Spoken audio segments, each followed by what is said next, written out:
Sir, we are live now. हाँ जी, ये तो कुछ लोग कह रहे हैं कि योगा की क्लासेस आ रही हैं उस पे. No, we are live now. Okay. Now it will not show yoga class. We are live now actually. The live streaming चल रहा था, तो इसलिए. They can easily see your class. Right. So as we promised, Profound Mentors, myself, CA Dipti Jain, Head of Webinar Wing from Profound Mentors, welcomes you all in today's session, a mind churning session. जैसा कि हमने कहा था कि ये session हम लोग जो लेके आ रहे हैं with very experienced faculty we have Mr. Ved Bangia sir, and he is going to speak on accounting made easy. हमने 5 दिन का webinar plan किया है जिसमें 5 days we will be taking the basics of accounting to the finalization of accounts. जो भी हमारे participants हैं उन सब के लिए Profound Mentors बहुत अच्छे during this COVID period offers लेके आए. Like we have come up with जो भी Google form, जो भी हमने Google form launch किया है to join this course, जो भी इस Google form को fill कर देते हैं, तो we will be giving free ebook to all the participants written by Mr. Ved Bangia sir. Plus we will be having 10 hours, 60 videos on accountancy that will be made available to your registered mail ID free of cost, plus the live sessions with Mr. Ved sir. And without taking much time, आप लोगों के लिए कई सारे surprises, and we are also launching 11th and 12th standard accounting classes at a very nominal charges, and Ved sir will be available with us for the whole year. So without taking much time, let's start with today's session. Ved sir, I welcome you on today's session, and let's start with the classes. Over to you, sir. Thank you very much, Dipti जी. अच्छा, ये मेरा lecture basically Hindi और English में mix रहेगा. जितने भी technical words हैं वो इंग्लिश में रहेंगे. जो मेरी बुक है और जो क्वेश्चन बैंक है और या जो वीडियोस हैं हमारी जो यूट्यूब पे, वो सारी की सारी इंग्लिश में है. पर मेरा लेक्चर दोनों की मिक्स लैंग्वेज रहेगा, वही लैंग्वेज जो हम आमतौर से घर में बोलते हैं. और एक्चुअली अकाउंटिंग और भी सब्जेक्ट्स हैं, अकाउंटिंग उसमें से एक सब्जेक्ट है. और आजकल तो खासकर ये बहुत इंपॉर्टेंट है, क्योंकि आप कोई भी आप MBA करें या आप कोई अपना बिजनेस करें, तो किताबें तो आपको बनानी पड़ेंगी या बनवानी पड़ेंगी, एक ही बात है. और अगर आप किताबें बनवाते भी हैं, अगर आप ये कहते हो कि नहीं मेरा तो अकाउंटेंसी सब्जेक्ट नहीं, I am nothing to do with that, नहीं, ऐसा नहीं चलेगा. अगर आजकल आप बिजनेस कर रहे हैं तो आपको किताबें तो पढ़नी आनी चाहिए. आई मीन टू से जो आपकी अकाउंटिंग बुक्स हैं, तो आपने अक्सर देखा होगा जो अकाउंटिंग बुक्स हैं, जैसे आप किसी डॉक्टर के पास जाते हो तो आपके एक मेडिकल पैरामीटर चेक करता है कि बीपी की क्या पोजीशन है, शुगर की क्या पोजीशन है, हार्ट बीट कैसी चल रही है, एटसेट्रा एटसेट्रा. तो ऐसी ठीक जब आप कोई बिजनेस करते हैं या आप किसी के पार्टनर बन रहे हैं या किसी कंपनी के शेयर्स खरीद रहे हैं, तो उसके लिए आपको सारे उस कंपनी के पैरामीटर्स चेक करने पड़ेंगे. और बेसिकली जो अभी फॉर द टाइम बिंग मैं ये कहूँगा कि उसको जो किसी भी कंपनी की जो फाइनेंशियल हेल्थ पता करने के लिए आपको मेनली 2 चीजें मिलेंगी, बैलेंस शीट और इनकम स्टेटमेंट, या जिसे प्रॉफिट एंड लॉस अकाउंट बोला जाता है. ये बड़े कॉमन वर्ड्स हैं जो अक्सर आपने सुने होंगे. और हो सकता है इसमें कुछ काफी स्टूडेंट्स वो हैं जो अभी 10th पास आउट करके आए हैं और 11th ज्वाइन कर रहे हैं, जिनके लिए कॉमर्स बिल्कुल नया सब्जेक्ट है. तो पर फिर भी मुझे लगता है कि हो सकता है उन्होंने बैलेंस शीट या प्रॉफिट एंड लॉस अकाउंट वगैरह ये वर्ड पढ़े हों. अब सवाल ये उठता है कि उस बैलेंस शीट और इनकम स्टेटमेंट से आपको 2 मिनट में उसका स्टेटस पता चल जाएगा कि ये कंपनी की एक्चुअली हैसियत क्या है, कितना प्रॉफिट कमा रहे हैं, कितने इनके एसेट्स हैं, क्या कुछ देना है, क्या कुछ लेना है, सारी की सारी पोजीशन क्लियर होके आ जाती है.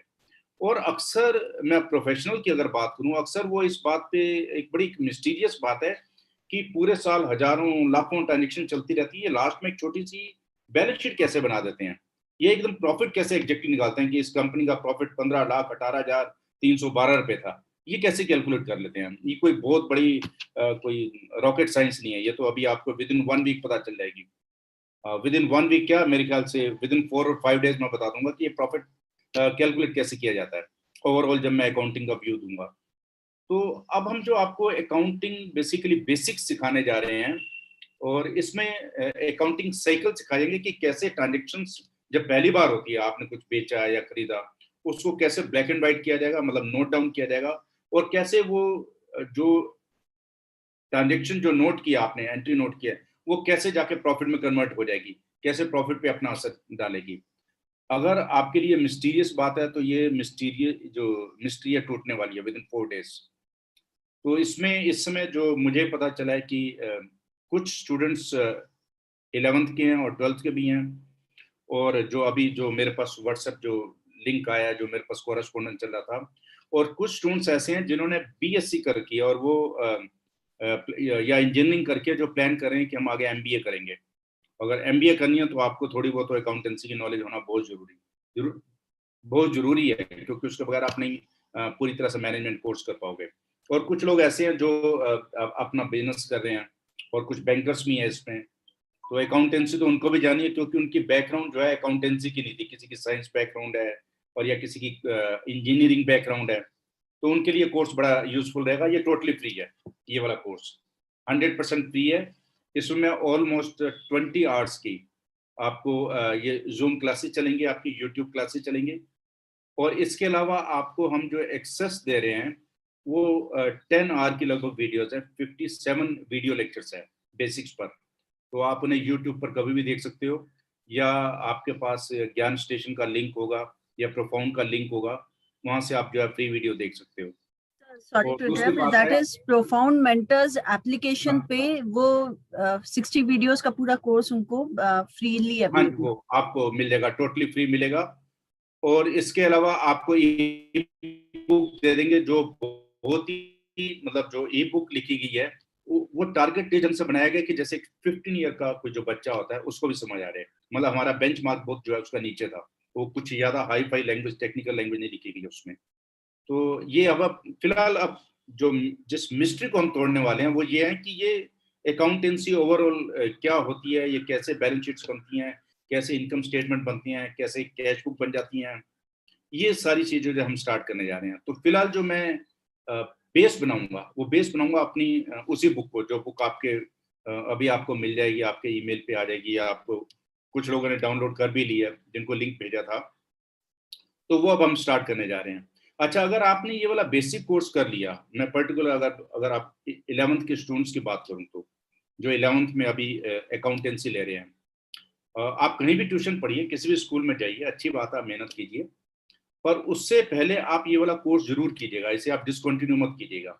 अगर आपने ये ओवरऑल अकाउंटेंसी का व्यू कर लिया, आपने ये कोर्स कर लिया, तो उसके बाद कोई भी चैप्टर आपको स्कूल में कोई भी टीचर करवाएगा, आपके लिए बिल्कुल it will be just like cake, बिल्कुल स्मूथ हो जाएगा आपके लिए। तो क्योंकि आपको मैं बेसिक्स आपको बिल्कुल क्लियर करवा दूंगा मैं। और जो बाकी लोग हैं, अगर वो आगे फ्यूचर में एमबीए करने जा रहे हैं या अपनी अकाउंटेंसी की बुक्स को खुद स्टडी करना चाहते हैं, खुद बनाना चाहते हैं, तो आई कैन से कि आप कर सकते हो। एक बात और है कि मैं आपको जो यहाँ मैनुअल अकाउंटिंग सिखाने जा रहा हूँ, क्योंकि आजकल तो सारी अकाउंटिंग डिजिटल होती है, कंप्यूटर पे होती है, पर वो कंप्यूटर में आप अकाउंटिंग तब तक नहीं सीख सकते जब तक आप मैनुअल नहीं सीखी हुई आपने। अगर आपने मैनुअल अकाउंटिंग नहीं सीखी हुई तो हो सकता है आपको थोड़ा सा फीडिंग करनी आ जाएगी कंप्यूटर में, बट अगर थोड़ी सी भी टेक्निकल चीज आई तो आपको नहीं पता होगा, क्योंकि आपने बेसिक नहीं सीखे हुए। तो अगर आप ये प्लान कर रहे हैं कि आप, कुछ हैं भी स्टूडेंट्स इसमें मैं जानता हूँ जो टैली सीखने जा रहे हैं या टैली सीख रहे हैं आजकल के दौरान, तो उनके लिए कोर्स बड़ा यूजफुल रहेगा, क्योंकि उनको बिल्कुल ओवरऑल सारे अकाउंटिंग साइकिल्स क्लियर कर दिए जाएंगे। और एक चीज तो हम बिल्कुल मतलब विद ड्यू हम्बलनेस हम कह सकते हैं, आप कोई भी बुक ले लीजिए मार्केट में, बड़ी सारी बुक्स हैं अकाउंटेंसी की, किसी ने भी मतलब पूरे जितने भी ऑथर्स हैं, किसी ने भी पूरा का पूरा अकाउंटिंग साइकिल एक्सप्लेन नहीं किया हुआ है। मैं आपको थोड़ा सा विद इन 2 मिनट्स एक अपना एक्सपीरियंस शेयर करने जा रहा हूँ। अभी मैंने कुछ एक छोटा सा क्वेश्चन दिया किसी को कि कबीर ने बिजनेस स्टार्ट किया 10,000 रुपीज से, और उसका काम है कंप्यूटर को रिफर्बिश करना। तो उसने 5,000 का एक कंप्यूटर लिया, 1,000 के खर्च किए, टोटल 6,000 हो गया, कंप्यूटर तैयार है, और 9,000 में बेच दिया, तो 3,000 का प्रॉफिट हो गया। अब आप इसकी अकाउंटिंग के हिसाब से बुक्स बना दीजिए, यू वॉन्ट बिलीव कि रिजल्ट उसका 5% से भी नीचे चला गया। वो वाला क्वेश्चन व्हाट्सएप पे दिया गया 11th वालों को, जिन्होंने 11th पास आउट कर लिया है, 12th वालों को, और बीकॉम वालों को बॉम्बे में दिया, और कुछ दिल्ली में भी दिया बीकॉम पास वालों को। पर अनफॉर्चुनेटली सिर्फ 5% रिजल्ट आया और कोई भी इसको क्वेश्चन नहीं कंप्लीट कर पा रहा था, जबकि बेसिक सा क्वेश्चन है कि 5,000 की चीज खरीदी, 1,000 एक्सपेंसेस किए, 9,000 में बेच दी, 3,000 का प्रॉफिट हुआ, उसकी आप प्रॉपर अकाउंटिंग करके दे दीजिए अगर आप उस फर्म के अकाउंटेंट है। तो 3 ट्रांजेक्शन को हैंडल नहीं कर पाए और जो मेरे पास व्हाट्सएप के आंसर आए और वेरी वेरी शॉकिंग। तो उसके बाद मैंने सोचा कि नहीं, एक अकाउंटिंग साइकिल्स पे जरूर बुक लिखनी चाहिए और वो मैंने लिखी है। आप उसे पढ़िएगा, आप रियली आपको बहुत कुछ पता चलेगा उसके बारे में। और उसके बाद आप एडवांस कोर्स करने जा रहे हो, सीए करने जा रहे हो या आईसीडब्ल्यू करने जा रहे हो, अगर आपके एक बार बेसिक्स क्लियर हो गए तो आपको इसका बहुत फायदा होगा। तो फिलहाल जो मैं स्टार्ट करने जा रहा हूँ वो बुक को मैं बेस बना रहा हूँ और स्क्रीन पे मैं बुक को लेके आ रहा हूँ मैं। तो जस्ट गिव मी 1 सेकेंड।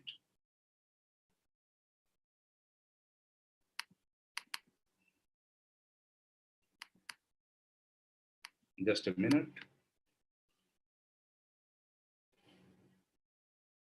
और इसके थ्रू मैं आपको सारी बेसिक डेफिनेशंस, कंसेप्ट्स और कन्वेंशंस अकाउंटेंसी के सब एक्सप्लेन करता हुआ चला जाऊंगा आपको। और बिल्कुल इजी रहेगा, कोई स्ट्रेस वाली बात नहीं है।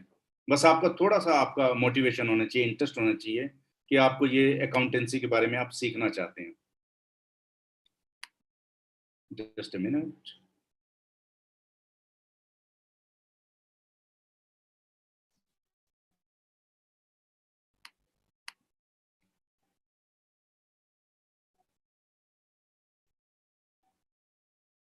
I'm sorry, just it will take hardly 2 minutes.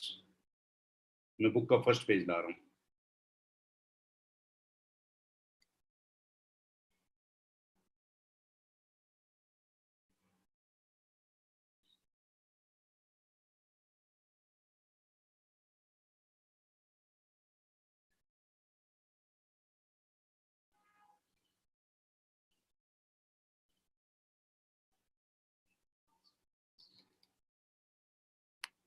I don't know, computer is going slow.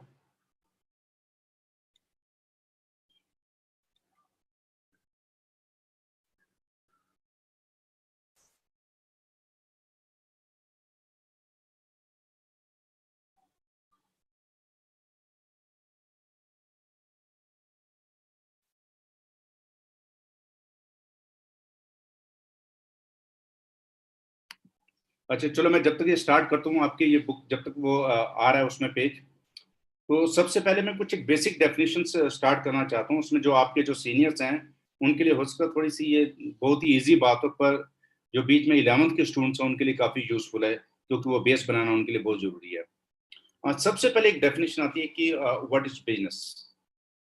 Business क्या होता है कि कोई भी एक्टिविटी, कोई भी ऐसा काम जिसका मकसद प्रॉफिट कमाना है। ध्यान रहे, लीगल एक्टिविटी की बात करूं मैं, उसमें ड्रग्स के बिजनेस या इलीगल ब्लैक ब्लैक मार्केटिंग की बात नहीं कर रहा।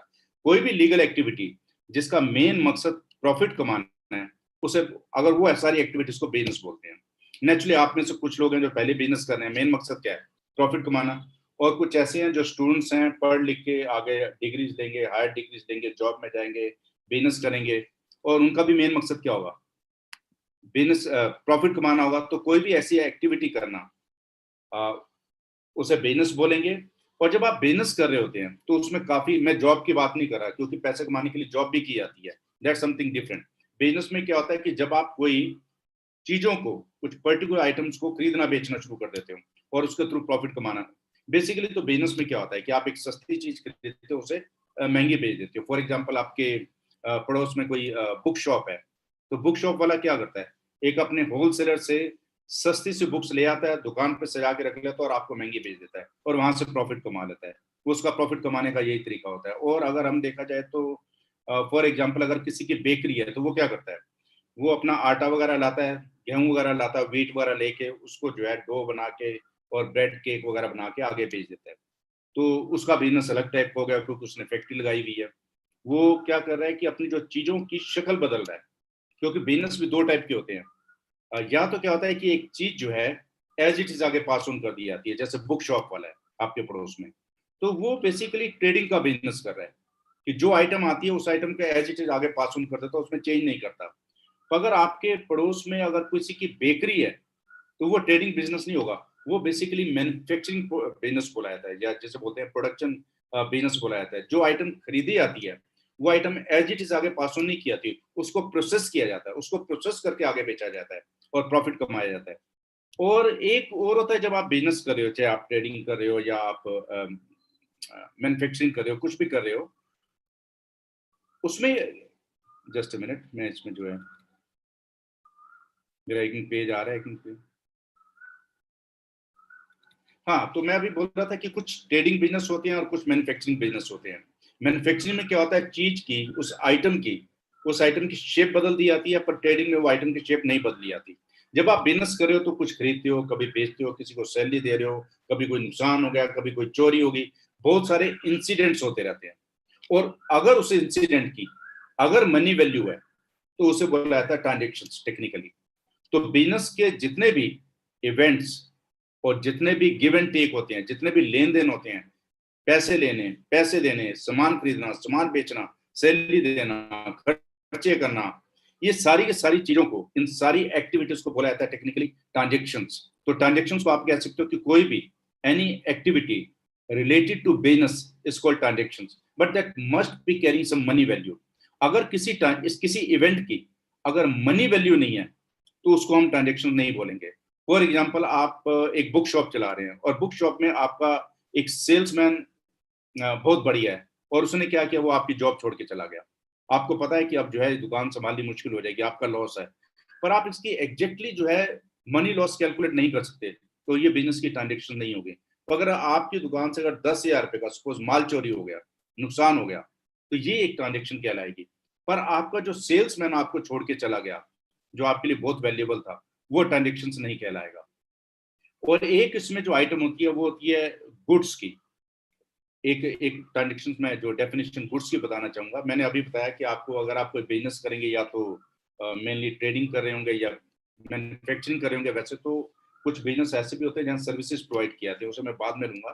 फिलहाल मैं उन आइटम्स को ले रहा हूँ, उस बिजनेस को ले रहा हूँ जिसमें कुछ आइटम्स इन्वॉल्व हो रही हैं, कुछ थिंग्स इन्वॉल्व हो रही हैं, जैसे बुक शॉप है या आपकी बेकरी शॉप है। तो जिस आइटम को खरीदा जाता है प्रॉफिट पे कम बेचने के लिए, वो आइटम को बोलते हैं गुड्स। आपने गुड्स सुना होगा ना, गुड बैड, इसको जनरली प्लूरल में यूज किया जाता है, GOODS, गुड्स। और गुड्स वो आइटम होती है which is purchase for the purpose of selling eight profit in the business. अच्छा, अगर आप सपोज अगर आप बुक शॉप चल रही है, आप बुक जो खरीदेंगे वो आपकी गुड्स होंगी। पर अगर आप फर्नीचर खरीद रहे हो, फर्नीचर इसलिए फॉर, या दूसरा हम एग्जांपल लें कि आपने अपनी दुकान के लिए एक रिवॉल्विंग चेयर खरीदी।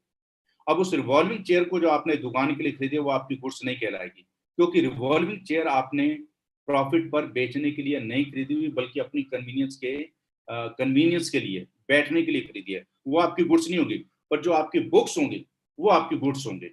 तो गुड्स एक बड़ा टेक्निकल वर्ड यूज किया जाता है अकाउंटेंसी में। और फॉर एग्जांपल एक और एग्जांपल लेता हूँ, किसी की फर्नीचर की शॉप है, तो वो जो जितनी चेयर्स लाएगा, रिवॉल्विंग चेयर्स लाएगा, वो बेचने के लिए खरीदता है, तो उसके वहां पर जो रिवॉल्विंग चेयर्स होंगे वो गुड्स होंगे। और उसने फॉर एग्जांपल उस बुक वाले ने, उस फर्नीचर वाले ने क्या किया कि कुछ मार्केट से बुक्स लेके आया, उस बुक्स में फर्नीचर के डिजाइन दिए हुए हैं।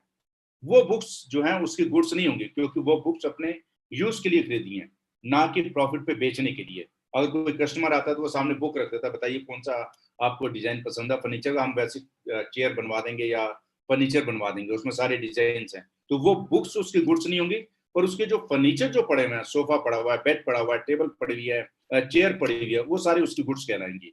तो आपको एक बात ये फर्क जरूर पता होना चाहिए कि गुड्स में और दूसरी आइटम्स में क्या फर्क होता है। तो गुड्स वो आइटम्स होती हैं जो या तो प्रॉफिट पे बेचने के लिए खरीदी जाती हैं या फ्यूचर फर्दर प्रोसेस करने के लिए खरीदी जाती हैं। फॉर एग्जांपल, किसी की बेकरी है और वो बेकरी केक बनाता है, तो वो जो व्हीट खरीदेगा, उस व्हीट को फिर उसको फ्लावर में कन्वर्ट करेगा और फिर उसका डो बनाएगा। डो के बाद उसे बेक करेगा, बेक करने के बाद केक बनाएगा, केक करने के बाद उसकी पैकिंग करेगा, पैकिंग करने के बाद वो कस्टमर के पास पहुंचाएगा, इस प्रोसेस से गुजरेगा। तो वो जो उसने व्हीट खरीदा वो भी उसका गुड्स कहलाएगा, क्योंकि वो जो व्हीट उसने खरीदा है फर्दर प्रॉफिट पे बेचने के लिए तो नहीं खरीदा, पर उसे फर्दर प्रोडक्शन के लिए, फर्दर प्रोसेसिंग के लिए खरीदा है, तो वो भी उसके गुड्स कहलाएंगे। तो गुड्स को आप कह सकते हो कि any item which is bought in the business for the purpose of selling at profit, that's called goods। और या फिर आप कह सकते हो कि any item purchased in the business for further process, जैसे कि बेकरी का वो है, तो वो भी आपका गुड्स कहलाएगा। तो इसको हम जो है स्टार्ट करने जा रहे हैं। इसको बुक को मैं टारगेट कर रहा हूं मैं, जस्ट अ मिनट।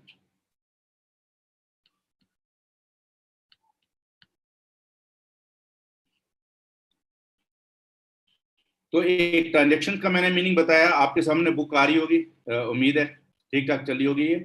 और अब एक एक एक इसमें डेफिनेशन और आती है कि अकाउंट का क्या मीनिंग होता है। अकाउंटिंग का मतलब आप जो बिजनेस में आप डीलिंग्स कर रहे हैं, जो ट्रांजेक्शन कर रहे हैं, लेन देन, किसी को पैसे दे रहे हैं, किसी को कभी माल खरीद गुड्स ले रहे हैं, कभी गुड्स बेच रहे हैं, इन सबको सिस्टमेटिकली नोट करना, वो अकाउंटिंग कहलाती है। ये नहीं अगर आपने जो है एक छोटी सी चीज पे आप रफ कॉपी पे ऐसे नोट किए जा रहे हो अपने ट्रांजेक्शन को, आज राम प्रकाश ने 20,000 दिए, आज राम प्रकाश को 10,000 रुपीज पे किए, आज 10,000 का गुड्स परचेज कर दिया, आज 20,000 का गुड्स बेच दिया, नहीं है। अगर आप जब तक सिस्टमेटिकली नोट करोगे उसे अकाउंटिंग बोलते हैं। तो accounting means systematic noting of the business dealings और ट्रांजेक्शंस।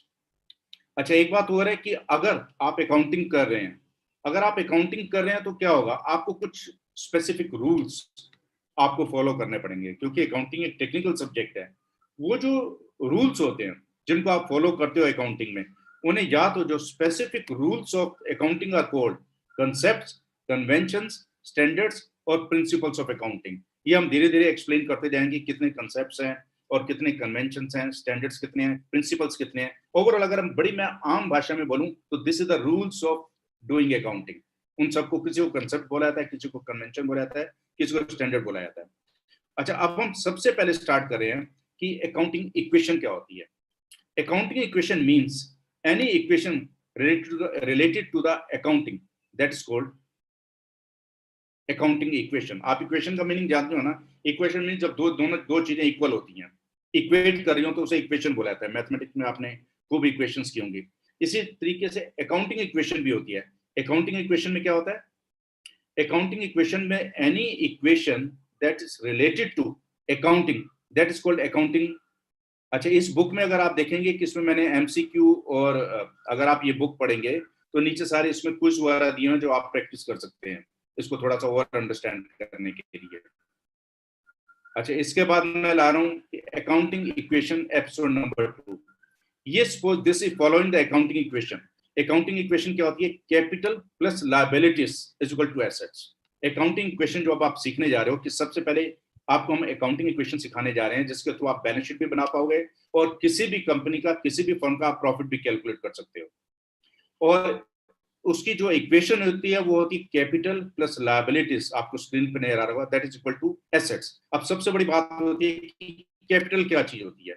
कैपिटल होती है कोई भी चीज, जब आप बिजनेस स्टार्ट करते हो, जब कोई भी चीज आप अपने पैसे या कोई भी ऐसी चीज जो, फिलहाल एग्जाम्पल को थोड़ा सा और सिंप्लीफाई करने के लिए हम कहते हैं कि जितने आप अपने पैसे लगाते हो बिजनेस में, बिजनेस स्टार्ट करने के लिए, वो आपकी कैपिटल होगी। पर ध्यान दे, वो पैसे रिफंडेबल नहीं होने चाहिए कहीं। फॉर एग्जाम्पल मैं कहता हूँ कि मैं तो बुक शॉप खोलूंगा और बुक शॉप खोलने के लिए कितने चाहिए, 10 लाख रुपए चाहिए, और मैंने अपने दोस्त से पूछा यार 10 लाख दे दे और 10 लाख मैं अपना बिजनेस स्टार्ट करने जा रहा हूँ और तेरे को 10 लाख रुपए 2 साल बाद वापस कर दूंगा, तो क्या वो मेरी कैपिटल है? नो, क्योंकि ये जो 10 लाख मैं बिजनेस में लगा रहा हूँ ये तो रिफंडेबल है, ये तो मैंने अपने दोस्त को वापस करने हैं, तो दैट इज नॉट कैपिटल।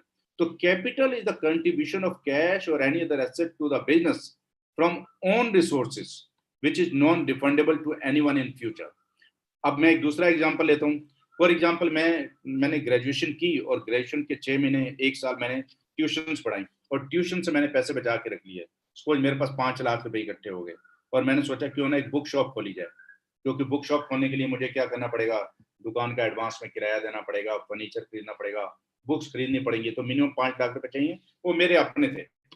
अब मैं जब बिजनेस स्टार्ट करूंगा उस 5 लाख रुपए से, जब मैं चीजें खरीदनी शुरू करूंगा बिजनेस के लिए, दैट इज माई कैपिटल, क्योंकि वो मेरे अपने ओन रिसोर्सेज थे, मैंने किसी को वापस नहीं करने। और अगर सपोज मेरे बिजनेस को 10 लाख रुपए चाहिए, 5 लाख तो मेरे पास है, और 5 लाख रुपए मैंने क्या किया, मैं अपने फादर के पास गया कि मैंने कहा कि आप मुझे 5 लाख रुपए दे दीजिए और मैं बिजनेस स्टार्ट करना चाहता हूँ, 10 लाख का 5 लाख मेरे पास है, 5 लाख आप दे दीजिए। उन्होंने कहा बेटे कोई बात नहीं, ये 5 लाख रुपया नुकसान और प्रॉफिट मुझे वापस करने की जरूरत नहीं है, और उन्होंने मुझे गिफ्ट कर दिया। तो अब मैं जो 10 लाख से बिजनेस करूंगा, अब आप ये बताइए कि वो मेरी कैपिटल है या नहीं है? बिल्कुल है, क्योंकि 5 लाख मेरे अपने थे, 5 लाख का गिफ्ट है, मैंने कभी वापस नहीं करना, तो वो 10 लाख रुपए की मेरी कैपिटल कहलाएगी, हिंदी में उसे पूंजी बोलते हैं। अब दूसरी सिचुएशन लीजिए, सपोज मुझे 10 लाख रुपए चाहिए, 5 लाख मेरे पास अपने पड़े हुए हैं क्योंकि मैंने अपने पैसे बचाए थे, और मैं अपने डैडी के पास गया, मैंने कहा कि 5 लाख रुपए दे दीजिए, उन्होंने कहा ठीक है, 5 लाख देने पर मुझे वापस करने पड़ेंगे। आप अपना जो है अपने पाँव पे खुद खड़े हो, हाँ मैं तुम्हें लोन तो दे सकता हूँ पर मैं गिफ्ट नहीं करूंगा। मैंने कहा ठीक है, मैं आपको 3 साल के बाद पैसे वापस कर दूंगा। मेरे पास 5 लाख रुपए लोन फ्रॉम डैड और 5 लाख रुपए मेरे अपने हैं, टोटल 10 लाख से बिजनेस स्टार्ट किया, पर उसमें मेरी कैपिटल जो है वो सिर्फ 5 लाख की है, क्योंकि मेरे 5 लाख रुपए मेरे अपने ओन रिसोर्सेज हैं और 5 लाख रुपए मेरा लोन है। तो बी केयरफुल, जब हम कैपिटल की बात करते हैं, capital is the contribution of cash और any other asset to the business from own resources which is not refundable to anyone in future। तो ये इस बात का ध्यान रखिएगा।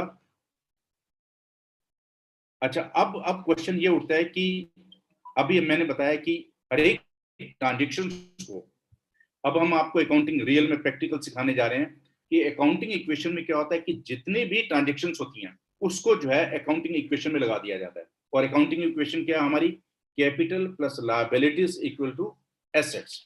तो इसमें क्या होगा, आप देखिए इसका लाइन कैसे खींचेंगी, आप हॉरिजॉन्टल लाइन खींचेंगे, इसमें पहला कॉलम क्या होगा, ट्रांजैक्शंस, दूसरा कैपिटल प्लस लायबिलिटीज और तीसरा क्या होगा, एसेट्स का। तो ट्रांजैक्शन नंबर 1, तो अब इसमें क्वेश्चन है कि ए स्टार्ट्स बिजनेस विद कैश ₹5,000। ए ने बिजनेस स्टार्ट किया ₹5,000 से, तो अब इसकी प्लेसिंग कैसे होगी अकाउंटिंग इक्वेशन में, तो कैपिटल प्लस लायबिलिटी, तो आप कैपिटल में 5,000 लिख देंगे और यहाँ एसेट्स में कैश लिख देंगे। हो सकता है अभी आपको थोड़ा मुश्किल लग रहा हो, तो ज्यादा परेशान होने की जरूरत नहीं है। अब आप देखोगे capital is 5,000 plus liability 0 equal to 5,000, 5,000 is equal to 5,000। ये हमारी अकाउंटिंग इक्वेशन है, मैंने इस ट्रांजेक्शन को जो है उसमें कन्वर्ट किया है, अकाउंटिंग इक्वेशन में प्लेस किया है। खैर एनी हाउ, ये मैंने थोड़ा सा आइडिया दिया था, इसके बारे में अभी समझने की जरूरत नहीं, मैं अभी बड़ी जल्दी आपको प्रैक्टिकल करवाने वाला हूँ। अब क्वेश्चन उठता है कि अकाउंटिंग इक्वेशन में क्या बोला गया था, capital plus liability is equal to assets. Capital का मीनिंग समझ आ गया। अब देखिए कि लायबिलिटी क्या चीज होती है। Liability means any money to be paid back in future. आपने जो भी पैसा फ्यूचर में देना है वो आपका लायबिलिटी होगी। जैसे लोन होता है, अगर लोन लिया आपने फादर से बिजनेस स्टार्ट करने के लिए, तो वो आपकी लायबिलिटी कहलाएगी। उस लायबिलिटी का नाम क्या होगा, लोन फ्रॉम फादर। अगर आपने किसी लोन अपने दोस्त से लिया तो आपकी वो भी लायबिलिटी बन जाएगी जब तक आपसे चुका नहीं देते, 2 साल बाद या 10 साल बाद, तो आपकी लायबिलिटी कहलाएगी। उस लायबिलिटी का नाम क्या होगा, लोन फ्रॉम फ्रेंड। और अगर आपने लोन फ्रॉम बैंक से ले लिया फॉर एग्जांपल, तो आपका लोन फ्रॉम बैंक जो है वो लायबिलिटी बन जाएगा। अच्छा, एक और अकाउंटेंसी में यूज किया था लॉन्ग टर्म और short term. Account generally long term का तो होता है जब बहुत लंबा पीरियड हो तो लॉन्ग टर्म बोलते हैं, शॉर्ट पीरियड को भाई लंबा पीरियड का मतलब क्या है, 10 साल 50 साल 200 साल, क्या मीनिंग होता है। अकाउंटेंसी में जब वर्ड यूज किया जाएगा, ये फ्रेज वर्ड यूज किया जाएगा, लॉन्ग टर्म या शॉर्ट टर्म। लॉन्ग टर्म का होता है मोर देन 1 ईयर, और कोई भी चीज ऐसी है जिसकी लाइफ 1 साल से ऊपर है, 12 मंथ से ऊपर है, तो वो लॉन्ग टर्म कहलाती है। और जिसकी 1 साल से नीचे है, 12 मंथ से नीचे है, उसे शॉर्ट टर्म बोलते हैं। फॉर एग्जाम्पल, मैंने किसी से लोन लिया, बैंक से लोन लिया, और बैंक को मैं कहता हूं कि मैं आपको 5 साल बाद वापस करूंगा, तो ये मेरी क्या बन जाएगी, लायबिलिटी। और उस लायबिलिटी का नाम क्या है, लायबिलिटी जनरलाइज वर्ड है, उस पर्टिकुलर लायबिलिटी का नाम क्या है, लोन फ्रॉम द बैंक। और कोई मेरे से पूछता है कि ये जो लोन फ्रॉम बैंक है ये लॉन्ग टर्म है या शॉर्ट टर्म है, मैं क्या बोलूंगा, ये लॉन्ग टर्म है, because I have to pay after 1 year, मुझे तो 4 साल बाद पे करना है। और दूसरा, मैंने एक दोस्त से लोन लिया, मैंने कभी मैं बिजनेस स्टार्ट करूँ, अपने बुक शॉप खोल रहा हूँ, यार कुछ हेल्प कर दो, क्यों नहीं, ये 2 लाख रुपए ले ले, पर ये 2 लाख रुपए मुझे 6 महीने के अंदर अंदर वापस करने हैं। मैंने कहा ठीक है, डन। अब मैंने जो लोन फ्रॉम फ्रेंड है वो मेरी लायबिलिटी है, उसको उस लायबिलिटी का नाम क्या है, लोन फ्रॉम फ्रेंड। ये शॉर्ट टर्म है या लॉन्ग टर्म है, ये शॉर्ट टर्म है, क्योंकि ये लायबिलिटी जो है मुझे 1 साल के अंदर अंदर पे करनी है, क्योंकि 6 महीने के अंदर पे करनी है। तो कोई भी ऐसी लायबिलिटी जो 1 साल के बाद पे करनी होती है वो लॉन्ग टर्म होती है, जो 1 साल के अंदर अंदर पे करनी होती है वो शॉर्ट टर्म होती है। तो अच्छा, लोन का आप मीनिंग जानते ही हो, loan means any money to be paid in future. तो ये बड़ी एक सिंपल सी बात है, आपने बड़े क्वेश्चंस किए होंगे अरिथमेटिक में या दूसरे। तो लोन का मतलब तो कोई भी फ्यूचर में आपने जो पैसा पे करना होता है वो लोन है, और लोन एक क्या होती है, ऑफ कोर्स एक लायबिलिटी है। तो लॉन्ग टर्म लोन्स मीन्स जो आपको 1 साल के बाद पे करने हैं। अच्छा, एक बात और, अब एक वर्ड यूज किया जाता है जो इन्वेस्टमेंट, बड़ा कॉमन वर्ड आपने सुना भी होगा, अकाउंटेंसी में ध्यान से इसे वर्ड यूज करना है, इन्वेस्टमेंट को। जनरली इन्वेस्टमेंट का मीनिंग और लोग जो है कैपिटल का एक ही मीनिंग ले लेते हैं। कोई आप बिजनेस स्टार्ट कर रहे हो और आपको कहा जाता है कि यार कितनी इन्वेस्टमेंट लगाई, और आपने कहा यार मेरे पास तो 10 लाख पड़े हुआ, तो 10 लाख लगा दिए और 10 लाख की मेरी इन्वेस्टमेंट है। नहीं, ऐसा नहीं होता। जनरली लोग क्या होते हैं, कंफ्यूज होते हैं। कैपिटल और इन्वेस्टमेंट को एक जनरली एक मीनिंग ले भी लिया जाता है, कोई दिक्कत वाली बात नहीं है, पर अकाउंटेंसी में आप एक जैसा मीनिंग नहीं लेंगे। आप अकाउंटेंसी में जब भी होगा investment of the owner in the business, जब भी ये टर्म यूज की जाएगी उसका मीनिंग होगा capital plus long term loans. For example, मैंने दुकान खोलनी है, एक शॉप खोलनी है, बुक शॉप खोलनी है। 5 लाख मेरे अपने थे, मैंने कमाए थे, ट्यूशन पढ़ के कमाए थे, मैंने बचा के रखे थे, और 3 लाख मैंने अपने बैंक से, अपने फादर से लोन लिया, और उन्होंने कहा ठीक है बेटा 5 साल के बाद दियो। मेरे पास कितने पैसे हो गए? 5 लाख मेरे अपने, 3 लाख मेरे फादर के थे जो 5 साल के बाद वापस करने हैं, और 1 लाख मैंने अपने दोस्त से ले लिए जो उसने कहा कि 6 महीने बाद वापस कर दियो, आफ्टर 6 मंथ्स। मेरे पास कितने हो गए? 5 + 3 + 1, टोटल 9 लाख हो गए। इसमें 5 लाख ही मेरी कैपिटल है क्योंकि मेरे अपने ओन रिसोर्सेज हैं, मैंने किसी को वापस नहीं करना, पर ये 3 लाख और 1 लाख तो मुझे वापस करने हैं ना। पर इन्वेस्टमेंट का मतलब होता है capital plus long term loan. अगर आप ध्यान से देखो, मैंने टोटल 3 लाख + 1 लाख 4 लाख के लोन लिए। 3 लाख का लॉन्ग टर्म का था और 1 लाख का शॉर्ट टर्म लोन था। तो शॉर्ट टर्म को आप साइड पे कर दीजिए। मेरी अपनी कैपिटल कितनी है? 5 लाख, और लॉन्ग टर्म लोन कितना है? 3 लाख का। तो टोटल मेरी इन्वेस्टमेंट होगी 8 लाख की। इन्वेस्टमेंट का मीनिंग में होता है कि capital plus long term loans. Capital means the money contributed from your own resources, और लॉन्ग टर्म के लोन्स का मतलब होता है the money you have to pay after 1 year. Long term का ये मीनिंग होता है। अच्छा, एक कैपिटल जब हम बोलते हैं कि मैं कहता हूं कि मैंने अपनी 5 लाख की कैपिटल लगाई, 5 लाख की मेरे अपने रिसोर्स थे, उसे ओन फंड्स भी बोला जाता है टेक्निकली, और कई बार उसे इक्विटी भी बोला जाता है। अगर आपके पास अगर मतलब नोटबुक अगर आप लेके बैठे हुए हैं, और कुछ जो आप में से सीनियर्स हैं उनको तो ये टर्म्स पता होंगे, टेक्निकल टर्म्स, और जो स्कूल के बच्चे हैं या जो अभी स्टूडेंट्स हैं और सीनियर स्टूडेंट्स हैं, अगर वो नोट डाउन करते जाएं तो ठीक है कि कैपिटल का मीनिंग क्या होता है, long term, short term, investment. जैसे इन्वेस्टमेंट का तो एक टेक्निकल मीनिंग हो गया ना, investment means the capital plus long term loans. और कैपिटल को ओन फंड्स भी बोला जाता है, इक्विटी भी बोला जाता है, ये एक और टेक्निकल वर्ड्स हैं इसमें। अच्छा, और क्या है कि capital and investment of the owner in the business have got different meanings in the accounting. ध्यान दें, आप कभी भी मिक्स मत कीजिएगा कि कैपिटल और इन्वेस्टमेंट इन द बिजनेस दोनों टोटली डिफरेंट है, इसको आप मिक्स नहीं कर सकते। और शॉर्ट टर्म का मीनिंग जानते ही हैं, short term in accounting means up to 1 year. तो कोई भी ऐसी लायबिलिटी जो अगर आपने 1 साल के अंदर अंदर पे करनी हो तो आप कह सकते हो कि मेरी शॉर्ट टर्म लायबिलिटी है या शॉर्ट टर्म लोन है। और एक ध्यान दें, अगर आपके जो शॉर्ट टर्म लोन्स होते हैं, they are not the part of investment of the owner in the business. Suppose मैंने अगर बुक शॉप खोली है और 5 लाख मेरे पास अपने पड़े हुए थे, 3 लाख मैंने अपने डैडी से लिए 5 साल के लिए, और 1 लाख मैंने अपने फ्रेंड से लिए 6 महीने के लिए।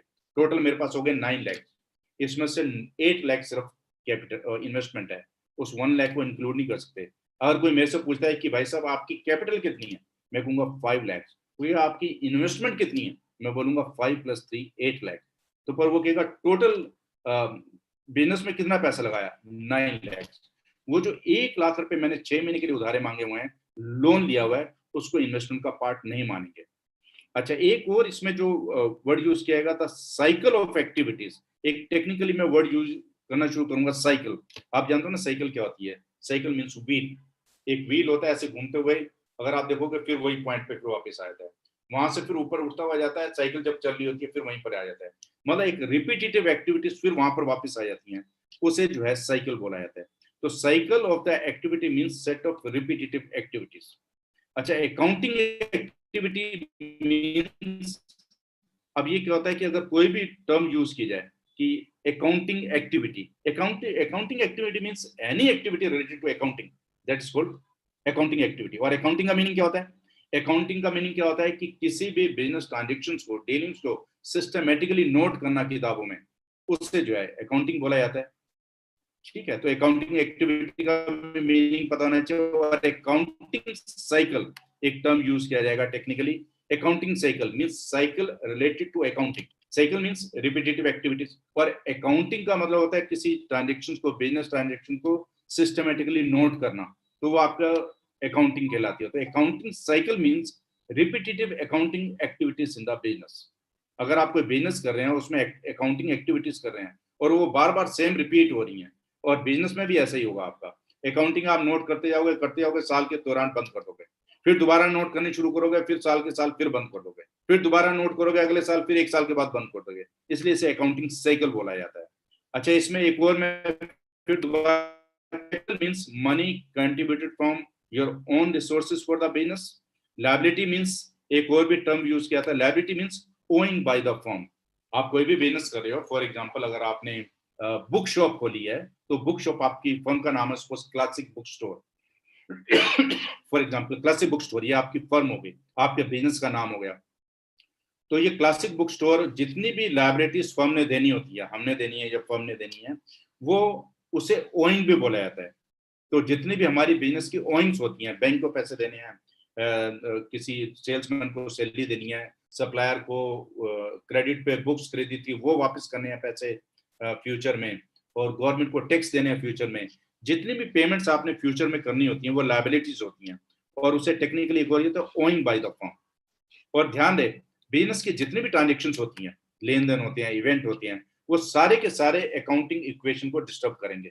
मतलब हर एक ट्रांजेक्शंस को, अब हम क्या सीखने जा रहे हैं जल्दी, कि जितने भी बिजनेस ट्रांजेक्शंस हैं उन सबको हम अकाउंटिंग इक्वेशन में, जो अभी मैंने एक हल्का सा हिंट दिया था आपको, उस इक्वेशन में प्लेस करने की कोशिश करेंगे, और आप देखोगे कि सारी आइटम्स बदलनी शुरू हो जाएंगी। So every transaction affects the capital equation. Accounting equation जब बोलेंगे कैपिटल इक्वेशन के बजाय। और एक बात और ध्यान दें कि जब भी हम बिजनेस स्टार्ट करते हैं तो उसमें दो बेसिकली हैसियत, दो एंटिटीज होती हैं। फॉर एग्जांपल, मैंने बुक स्टोर खोली, मेरा नाम है वेद बांगिया, और मैंने एक बुक शॉप खोली अपने पड़ोस में, क्योंकि सपोज आई लव बुक्स, मैंने सोचा क्यों ना बुक्स बेचनी शुरू की हैं, और मुझे किसी ने बताया कि इसमें प्रॉफिट भी अच्छा है, तो मैंने कहा चलो बुक शॉप खोलते हैं। तो जो ही मैं बुक शॉप खोलूंगा, मैं तो होऊंगा उसका ओनर, और वो जो मेरा वेंचर है, जो दुकान है, उसका नाम है क्लासिक बुक स्टोर। तो basically whenever the business is started, in business there are always two different entities. एक तो होता है उसमें ओनर और एक होता फर्म। जैसे मैं अपने अगर बुक शॉप की बात करूं तो इसमें दो लोग हैं, एक कौन है, वेद बांगिया द ओनर, और दूसरा फर्म। उस फर्म का नाम क्या है, क्योंकि हर एक का नाम होता है, चाहे ओनर हो चाहे फर्म, हर एक का नाम जरूर है। उस फर्म का नाम क्या है, क्लासिक बुक स्टोर। पर ध्यान दें, ये आपको सीखना बहुत जरूरी है, नहीं तो आप अकाउंटिंग नहीं कर पाएंगे। Firm is an artificial person, whereas the owner is a real person। बिल्कुल सही बात है।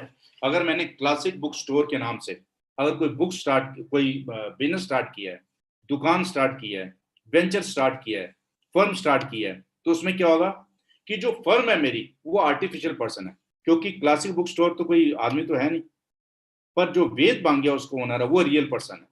तो classic book store, whenever there is business, there are two different entities, there are two different persons, number one owner, and number two, just a minute, sorry, and number two the firm. Owner is the real person, but firm is an artificial person. Acha, the owner makes all the transactions on behalf of the firm, but legally all business transactions are done by the firm. ये एक बड़ी technical बात है, अगर आपको ये सीखना बहुत जरूरी है। अब रियल में सीरियस अकाउंटिंग स्टार्ट हो गई है। अब इसमें एक एजम्पशन ली जाती है इस अकाउंटिंग में, कि जितना भी बिजनेस करेगा, ट्रांजेक्शन जो भी करता है, वो फर्म करती है, ओनर कभी नहीं करता। वैसे तो आप लोग ये कैसे हो सकता है, फर्म तो ना माल खरीदती है बेचती है, वो तो ओनर खरीदता बेचता है, ऑफ कोर्स ओनर खरीदता है। बट लॉ की नजर में, अकाउंटिंग की नजर में, वो जो पेमेंट्स हो रही हैं, जो पैसे लिए जा रहे हैं या पैसे दिए जा रहे हैं, जो गुड्स परचेज किया जाए या सेल्स किया, वो फर्म कर रही है। अकाउंटिंग हमेशा फर्म की नजर से की जाती है, ना कि ओनर की नजर से। हाँ, ओनर क्योंकि रियल पर्सन है, ओनर जस्ट लाइक फर्म की हेल्प कर रहा होता है, क्योंकि फर्म तो आर्टिफिशियल पर्सन है, फर्म कांट डू एनीथिंग। तो फर्म के बिहाफ पे ओनर कर रहा होता है, बट कानून की नजर में जितना भी सामान खरीदा जा रहा है, बेचा जा रहा है, पेमेंट्स आ रही है, पेमेंट जा रही है, वो फर्म कर रही है, ना कि ऑनर कर रहा है। फॉर एग्जाम्पल, अगर मैं बुक स्टोर खोलता हूँ, क्लासिक बुक स्टोर, और आज जो है 20,000 की बुक्स खरीदी गई, मतलब गुड्स परचेज किया गया, तो अकाउंटेंट की नजर में वेद बांगिया ने नहीं खरीदी वो बुक्स, वो क्लासिक बुक स्टोर ने खरीदी है। और कानून की नज़र में भी वो जो 20,000 की बुक्स हैं वो जो है that has been bought by the firm, not by the owner. तो एक बात का ध्यान रखिएगा कि firm is a different person, owner is a different person. Firm is an artificial person और owner is the real person. So the owner makes all the transactions on behalf of the firm, but legally all business are transactions by the firm. जबकि पैसे कौन खरीद बेच रहा है, माल कौन खरीद बेच रहा है, ओनर। पर फर्म की कानून की नजर में वो फर्म खरीद बेच रही है, ओनर तो सिंपली उसकी हेल्प कर रहा है। तो ये जो रूल मैंने अभी आपको बताया इससे बोलते हैं सेपरेट एंटिटी कंसेप्ट। ये अकाउंटेंसी का पहला रूल है। Separate entity concept means both firm and owner are separate entities, means they are different persons, they are different personalities. तो एक बात का ध्यान रखिएगा कि as per separate entity concept, whenever some business is going on, there are two persons, number one owner and number two the firm. Owner is the real person and firm is an artificial person. तो ये दोनों की अलग अलग हैसियत होती है और अकाउंटिंग जो की जाती है वो फर्म की नजर से की जाती है, ना कि ओनर की नजर से। और एक बात और भी मैं कहता हूँ कि learning accountancy is like learning a new language. आप जस्ट लाइक एक नई आप एक स्किल सीखने जा रहे हो, तो जब भी आप जैसे लैंग्वेज सीखते हो तो आपको रूल्स रेगुलेशन सीखने पड़ते हैं ना। फॉर एग्जाम्पल आप इंग्लिश सीख रहे हो तो मेल को ही बोलते हैं, फीमेल को शी बोलते हैं, अपने आप को आई बोलते हैं, एटसेट्रा एटसेट्रा। सारे ग्रामर के रूल्स होते हैं। अगर आप नहीं सीखोगे तो आप ना अच्छी इंग्लिश लिख पाओगे ठीक ढंग से और ना बोल पाओगे। और सेकेंडली अगर आप लिखोगे तो किसी को समझ नहीं आएगी अगर आप रूल्स फॉलो नहीं कर रहे। तो अकाउंटेंसी भी जस्ट लाइक लैंग्वेज है। आपको कुछ रूल्स रेगुलेशन सीखने पड़ेंगे और उन रूल्स को क्या बोलते हैं, कभी कंसेप्ट बोला जाता है, कभी कन्वेंशन बोला जाता है, कभी प्रिंसिपल बोला जाता है, कभी स्टैंडर्ड बोला जाता है। तो पहला कंसेप्ट आपने सीखा सेपरेट एंटिटी कंसेप्ट की एंटिटी सेपरेट होती है, फर्म की अलग सेपरेट एंटिटी होती है और ओनर की अलग होती है। कानून की नज़र में फर्म अलग व्यक्ति है और ओनर अलग व्यक्ति है। दोनों अलग अलग पर्सन हैं, दोनों अलग अलग पर्सनैलिटीज हैं। और जितना भी बिजनेस ट्रांजेक्शन की जाती हैं that is done by the firm, वो अलग बात है। फर्म आर्टिफिशियल पर्सन है इसलिए उसकी हेल्प करने के लिए ओनर आ जाता है। तो एक बात का इस बात का ध्यान रखिएगा। तो एक और आप लायबिलिटी का आप मीनिंग जानते ही हैं।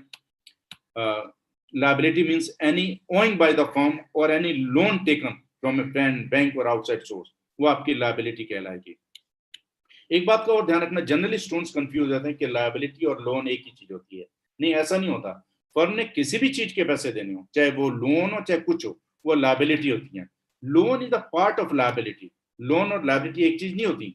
Loan is the part of liability. For example मैं अब बुक शॉप चला रहा हूँ और कोई मेरे से पूछता है कि तेरे ऊपर कोई लायबिलिटी है। मैं कहता हूँ हाँ, कौन सी लायबिलिटी है यार? मैंने 1 लाख रुपए दोस्त से लिए हुए हैं, 5 लाख रुपए मैंने बैंक से लिए हुए हैं और 20,000 रुपए मैंने सैलरी देनी है एम्प्लॉय को, अभी तक देनी, ड्यू डेट निकल चुकी है।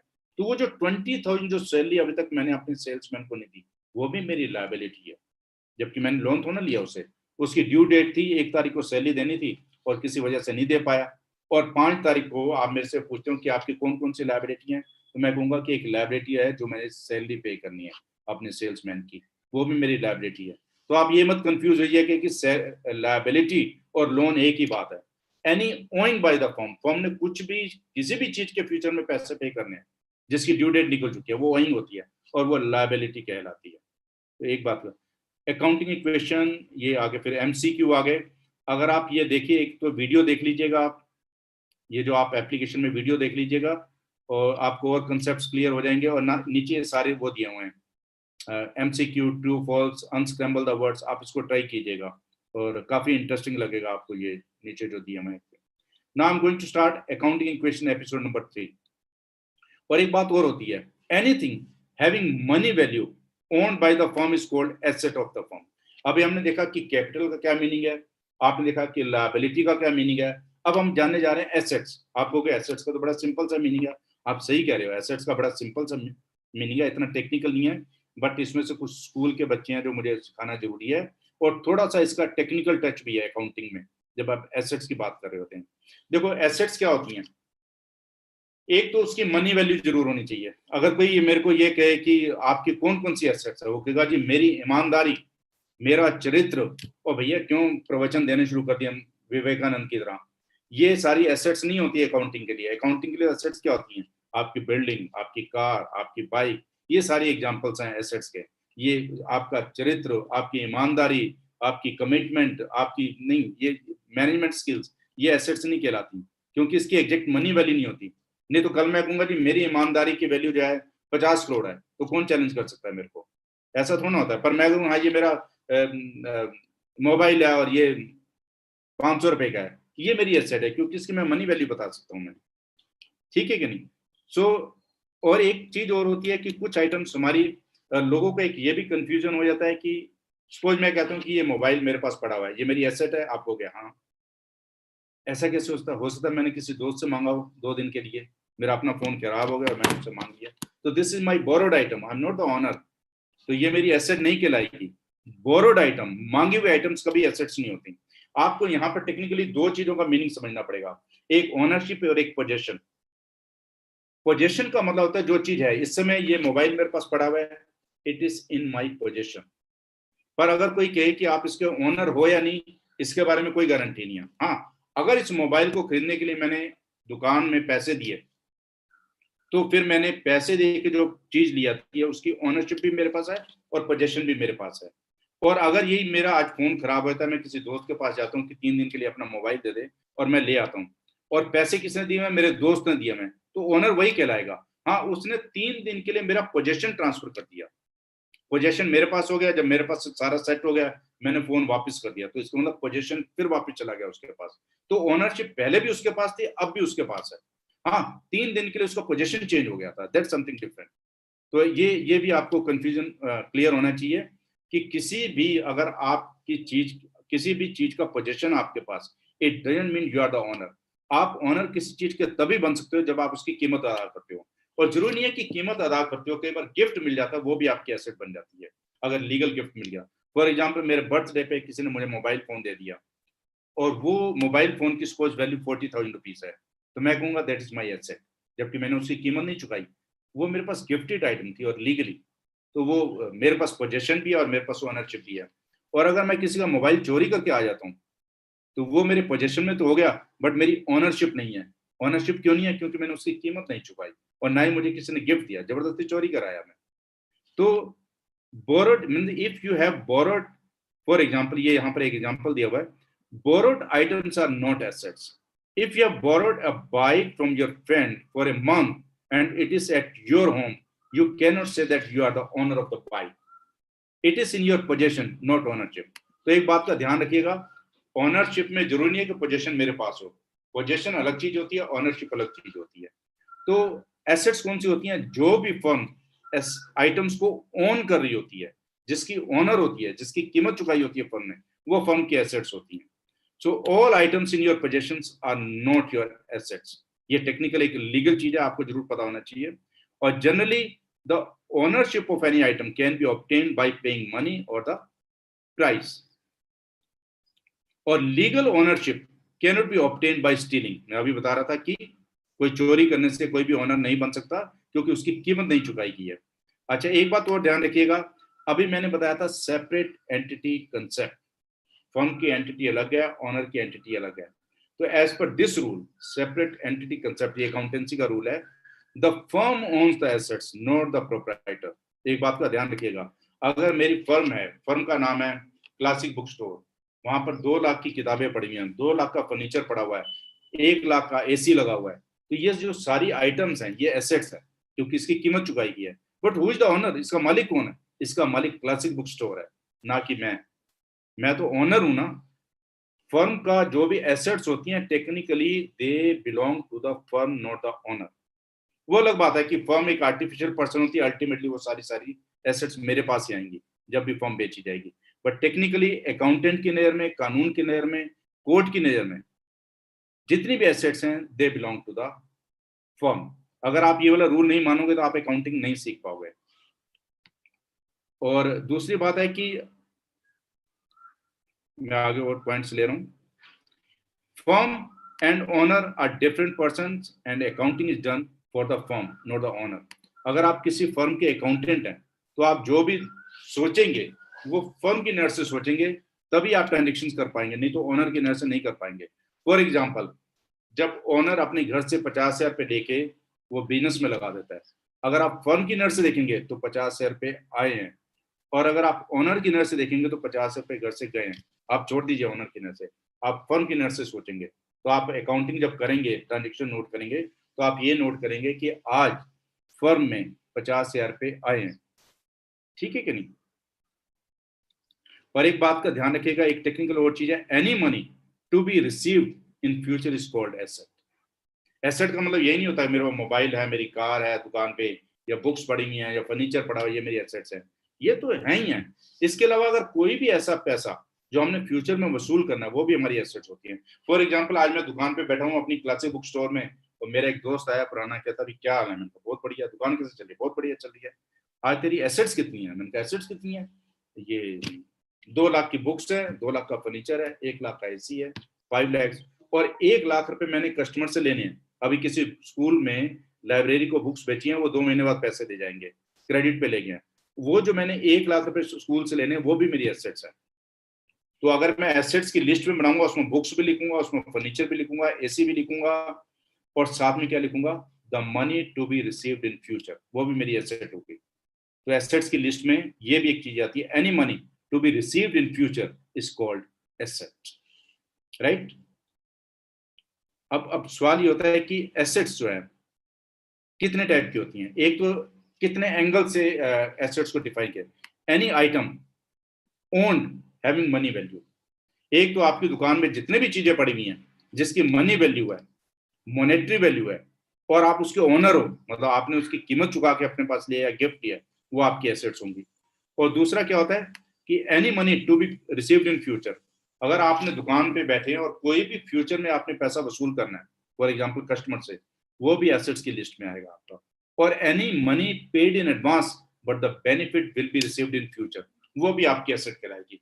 फॉर एग्जांपल, मेरे को कोई कहता है कि आप अपनी एसेट्स की लिस्ट बना के दिखाइए, मैंने कहा ठीक है, 2 लाख की बुक्स, 2 लाख का फर्नीचर, 1 लाख का एसी, और 1 लाख मैंने कस्टमर से लेने हैं, एंड प्लस 10,000।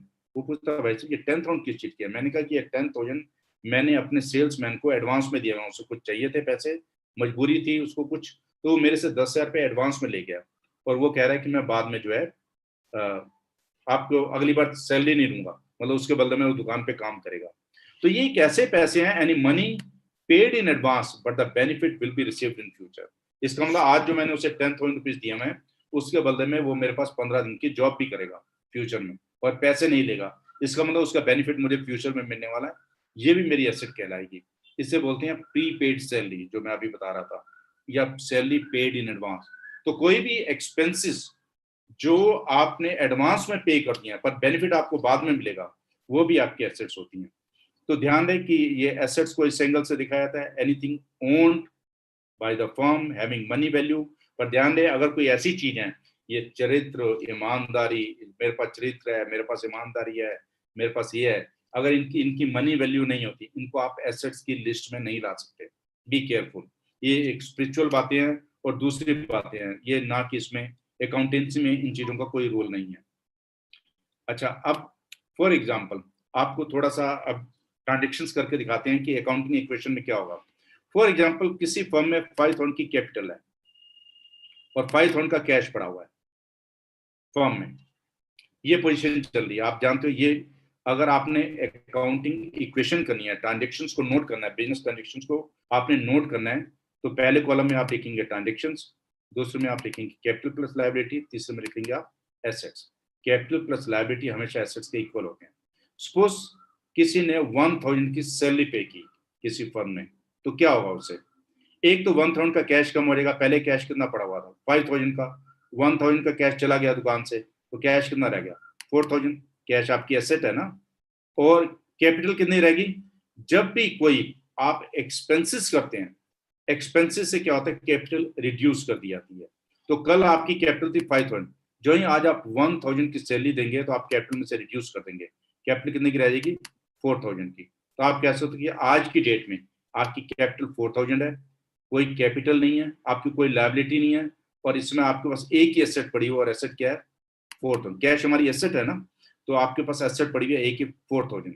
तो capital plus liability is equal to assets. आप कोई भी बिजनेस ट्रांजेक्शन्स कीजिए, जो ही आप इक्वेशन को से प्लेस करेंगे, प्लेसिंग करेंगे, तो कैपिटल प्लस लायबिलिटी हमेशा एसेट्स के बराबर होंगी। आपको ज्यादा परेशान होने की जरूरत नहीं, क्योंकि अभी मैं प्रैक्टिकल क्वेश्चन आने वाले टाइम में स्टार्ट करने वाला हूँ। पर एक रूल का ध्यान रखिए, जब भी आप अकाउंटिंग इक्वेशन पे अपने ट्रांजेक्शन्स की प्लेसिंग स्टार्ट करेंगे, तो जितने भी आपके एक्सपेंसेस होते हैं या लॉसेस होते हैं, एक्सपेंसेस या लॉसेस से आप अपनी कैपिटल रिड्यूस कर दीजिएगा। फॉर एग्जाम्पल बिजनेस आप करते हो तो आपको एक्सपेंसेस करने पड़ते हैं ना, सैलरी देनी पड़ती है लोगों को, और बड़े एक्सपेंसेस करने पड़ते हैं, और वो या कई बार लॉसेस भी हो जाते हैं, कैश चोरी हो गया, माल चोरी हो गया, माल में आग लग गई, एटसेट्रा एटसेट्रा। अगर कोई एक्सपेंस या लॉस होता है फर्म में, तो एक तो आप क्या काम करेंगे, एक तो अपना एक्सपेंसेस से अपनी कैपिटल जरूर रिड्यूस कीजिएगा। और अगर सैलरी पे की है तो सैलरी पे करना एक एक्सपेंस होता है, एक खर्चा करना होता है, और सैलरी पेड हमेशा क्या होती है, इट रिड्यूसेस द कैपिटल। एक साइड पे कैपिटल कम करे और दूसरी साइड पे कैश कम हो जाएगा। So let's start. अच्छा, ये अकाउंटिंग इक्वेशन के एमसीक्यू हैं जिसे मैं स्किप कर रहा हूं। आप ये एपिसोड नंबर 3 देख लीजिएगा, उसमें वीडियो लेक्चर देख लीजिएगा, आपको और क्लियर हो जाएगी। Now I am going to start accounting equation episode number 4। अब मैं बात करने जा रहा हूं कि goods, what is the meaning of goods. Goods means any item purchased for the purpose of selling at the profit. अब फॉर एग्जांपल अगर मेरी बुक शॉप है, तो मैं जितने भी बुक्स किस लिए खरीदता हूँ, पढ़ने के लिए नहीं खरीद रहा, मुझे कोई पेपर नहीं देने, मुझे प्रॉफिट कमाना है आगे कस्टमर्स को। अगर 100 रुपए की किताब लेके 150 में बेच दूंगा, 50 रुपए कमा जाऊंगा बीच में, दैट इज माई बिजनेस। तो वो जो बुक्स मैं खरीद रहा हूँ किस पर्पज के लिए खरीद रहा हूँ, for the purpose of selling eight profit. So books will be called my goods. For example goods purchase for ₹1000। अच्छा, ध्यान दें कि गुड्स परचेज को आप एक्सपेंसेस नहीं मानते। अकाउंटिंग इक्वेशन में आपको ये रूल ध्यान रखना पड़ेगा। आप कहोगे कि ये तो खर्चा हो गया, नहीं, आपके खर्चे क्या होंगे, सैलरी पे करना, कुछ आप रेंट पे कर रहे हो दुकान का, आप कन्वेंस के लिए पे कर रहे हो, और कुछ वेजेस पे कर रहे हो, जितने भी ये आपके खर्चे कहलाएंगे। पर अगर आप दुकान के लिए जो किताबें खरीद रहे हो, अकाउंटेंसी में उसे कभी भी एक्सपेंस नहीं माना जाता है, ये रूल का ध्यान रखिएगा। Goods purchase of goods is never ever an expense. इसे एक्सपेंस की तरह ट्रीट नहीं किया जाता। एक्सपेंस की डेफिनेशन होती है जो आपकी रूटीन स्पेंडिंग्स होती हैं other than purchase of goods, वो आपकी स्पेंडिंग्स होती हैं, वो आपके एक्सपेंसिव होती हैं। पर गुड्स को परचेज करना, गुड्स को हिंदी में माल बोला जाता है, गुड्स को परचेज करना, माल को खरीदना कभी भी आपका एक्सपेंस नहीं कहलाता अकाउंटिंग इक्वेशन में। सो अगर आप गुड्स परचेज कर रहे हो, अगर फॉर एग्जांपल आपने गुड्स परचेज किया, आपने दुकान के लिए बुक्स खरीदी, तो एक साइड पे तो क्या करेगा आपका, वो जब आप परचेज करोगे कैश पे, एक तो आपका कैश दुकान से चला जाएगा, एक आपकी एसेट गई कैश के रूम में, आपका कैश रिड्यूस हो जाएगा। और दूसरी साइड पे क्या होगा, आपके पास पहले दुकान पे स्टॉक नहीं था, स्टॉक बढ़ जाएगा, कैश कम हो जाएगा, और दुकान पे जो है गुड्स या स्टॉक एक ही बात है, गुड्स और स्टॉक बढ़ जाएंगे, उसे गुड्स बोलिए या स्टॉक बोलिए, एक ही बात है। फॉर एग्जाम्पल यहाँ पर एक क्वेश्चन है कि किसी ने 1000 की गुड्स परचेज किया, उसकी पहले ट्रांजेक्शन चल रही थी, कैपिटल 5000 थी और कैश 5000 था। जो ही वो 1000 की बुक्स परचेज करेगा, कैपिटल से कोई लेना देना नहीं है, क्योंकि बुक्स परचेज करना उससे कोई एक्सपेंस नहीं होता। अगर एक्सपेंस और लॉस नहीं है तो कैपिटल भी रिड्यूस नहीं होगी। कैपिटल रिड्यूस होती है सिर्फ एक ही वजह से, एक्सपेंस या लॉस की वजह से। और यहाँ पर क्या हो जाएगा, पहले आपका 5000 सपोज कैश पड़ा हुआ था, 1000 का आपने बुक्स परचेज कर ली, 1000 गए आपके, अब कैश कितना रह गया दुकान पे, 4000, और स्टॉक या जिसे गुड्स बोलते हैं पहले क्या था, 0, अब कितना हो गया, 1000 से प्लस हो गया, और दुकान पे स्टॉक कितना हो गया, 4000 का, और कैपिटल कितनी है, 5000 की। तो इस समय आपकी इक्वेशन की क्या पोजीशन होगी, कैपिटल 5000 की है, ये मैं पहले मान के चला हूं कि ये इक्वेशन पहले चल रही है आपकी 5000 की, तो आज भी कैपिटल 5000 की है, कैश आपका 4000 रह गया, और स्टॉक आपका हो गया 1000। तो 5000 इज इक्वल टू 4000 प्लस 1000, दोनों इक्वल हैं कि नहीं। ये मैंने अभी एक ट्रांजेक्शन्स को अकाउंटिंग इक्वेशन की टेबल पे प्लेस किया था। तो अभी आप परेशान मत होइएगा, क्योंकि अभी अकाउंटिंग इक्वेशन जो है अभी धीरे काफी एडवांस लेवल पे आनी है, तभी आपको समझ आने शुरू होंगे, पर फिर भी मैं थोड़ा सा आपको आइडिया देना शुरू कर रहा हूँ। और दूसरी ट्रांजेक्शन है, एक बात और होती है कि जब बिजनेस हम कर रहे होते हैं, फॉर एग्जाम्पल मैं अब मैं start accounting equation episode number 5। Money withdrawn from the business for personal use is called drawings. एक और टर्म होती है ड्रॉइंग्स। ड्रॉइंग्स में क्या होता है कि फॉर एग्जांपल अगर मैं बुक शॉप चला रहा हूँ, मैंने 5 लाख इधर उधर से मांग के किताब खोली। अब मुझे हर महीने अपने घर चलाने के लिए भी तो पैसे चाहिए ना, 5,000, 10,000, 50,000, 1 लाख जो भी है, मैं कहाँ से लाऊंगा? लोगों से तो ना मांगूंगा, बैंक से लोन लेने थोड़ा जाऊंगा। तो मैं क्या करूंगा, दुकान में से पैसे उठा के घर ले जाया करूंगा, उसी की ग्रोसरी, दूध, दही सब उसमें से आया करेगा। जब भी पैसे बिजनेस में निकालोगे और वो पर्सनल यूज के लिए निकालोगे, उसे बोलते हैं ड्रॉइंग्स टेक्निकली। ध्यान दे, आज सुबह जो है एक सप्लायर आया, उसने कहा जी अकाउंटेंसी की बुक्स आप खरीदोगे? मैंने कहा खरीदोगे, कितने की? 100 रुपीज की। मैंने कहा ठीक है 10 बुक्स दे दीजिए। 1000 रुपीज मैंने अपनी दुकान से बॉक्स में से निकाले, उस दुकानदार को दे दिए, सप्लायर को दे दिए। ये जो मैंने बिजनेस में से पैसे निकाले हैं, that is for the business. और शाम को जब मैं निकलने लगा तो मुझे ध्यान आया कि आज ग्रोसरी खरीदनी है, जेब में देखा पैसे नहीं है। मैंने 5000 रुपीज बॉक्स में निकाले और पॉकेट में रखे और दुकान बंद की और चलता बना। ये जो 5000 मैंने आज दुकान से निकाले हैं, किस पर्पज के लिए? फॉर पर्सनल यूज, और उसे बोलेंगे ड्राइंग्स। मैं आज टेक्निकली ये बोलूंगा कि मेरी आज की जो ड्राइंग्स थी वो 5000 रुपीज थी। अगर ऐसी ड्राइंग्स हो जाती हैं तो अकाउंटिंग इक्वेशन पे उसका क्या फर्क पड़ेगा? आप जानते हो ना अकाउंटिंग इक्वेशन क्या होती है? Capital plus liability is equal to assets. जब भी ड्राइंग्स होंगी फॉर्म में, एक तो फॉर्म से कैश निकल गया, कैश कम हो जाएगा, एक तो आप एसेट साइड से कैश कम कर देना और दूसरी साइड से कैपिटल कम कर देना। जब भी फॉर्म में ड्राइंग्स होंगी तो कैपिटल को रिड्यूस कर दिया जाता है। तो कैपिटल सिर्फ दो ही वजह से रिड्यूस होती है, एक ड्राइंग्स की वजह से और एक एक्सपेंस या लॉस की वजह से। और इंक्रीज कब होती है? एक तो फ्रेश कैपिटल की वजह से, जैसे फॉर एग्जांपल मेरे पास आज 20,000 कुछ मैंने अपनी कार बेची, फॉर एग्जांपल पुरानी कार पड़ी थी, मैंने बेची 1 लाख रुपए की, वो 1 लाख रुपए पॉकेट लाया और बिजनेस के बॉक्स में डाल दिया। This is called fresh capital. मैं अपने पर्सनल रिसोर्सेज से बिजनेस को दे रहा हूँ, चलो ये काम आ जाएंगे, बुक्स खरीदने, बेचने में, सैलरी देने वगैरह में, खर्चों के काम आ जाएंगे। ये मेरी फ्रेश कैपिटल कहलाएगी। अगर फ्रेश कैपिटल है तो उससे क्या होती है? कैपिटल इंक्रीज हो जाती है। या कोई अगर प्रॉफिट हुआ बिजनेस में तो उससे कैपिटल क्या होती है? बढ़ जाती है। तो कैपिटल दो वजह से इंक्रीज होती है, एक फ्रेश कैपिटल की वजह से और एक प्रॉफिट की वजह से। और कम किसकी वजह से होती है?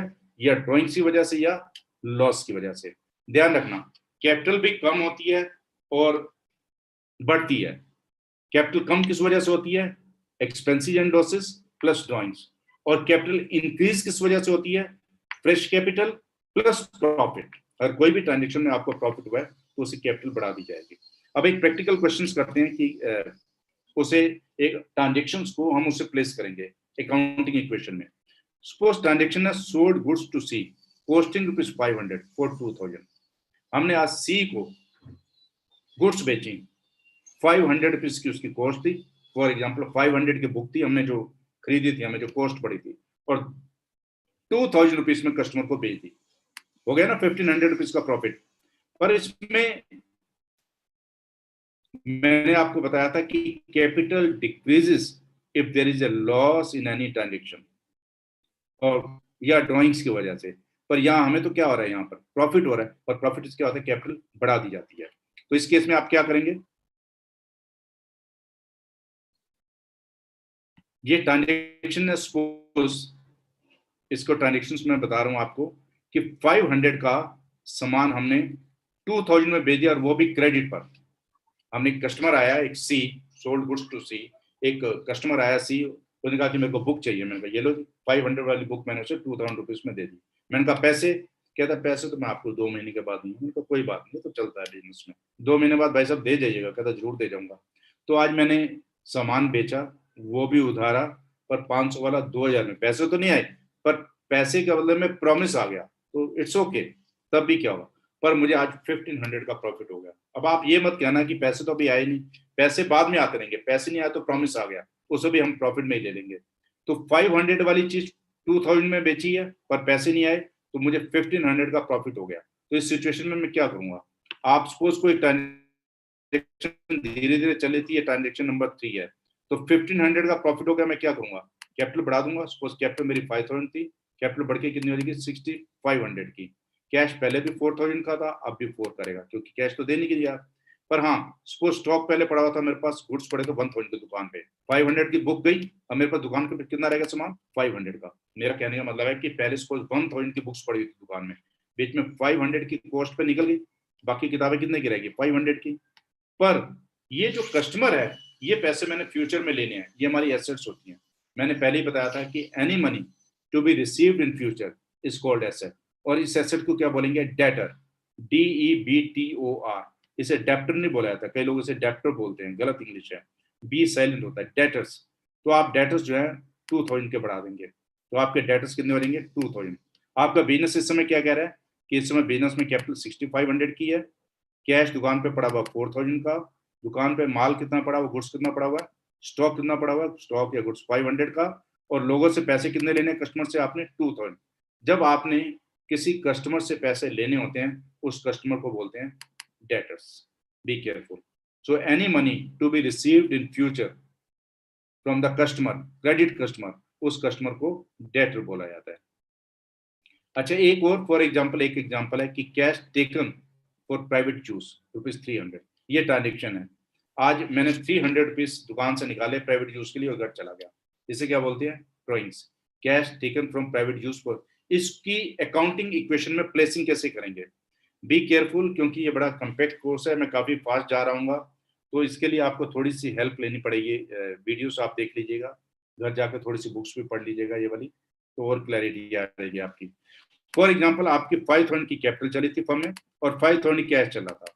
आज आपने 300 रुपीज दुकान से निकाल लिए अपने पर्सनल यूज के लिए।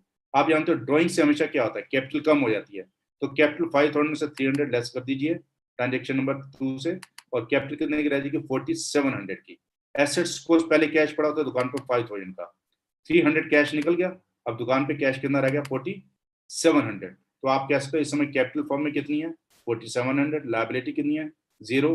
और एसेट्स कितनी पड़ी है? 4700, क्योंकि कैश हमारी एक एसेट है। और now accounting equation episode number 6। Accounting is based on so many concepts, rules, conventions, and principles, right?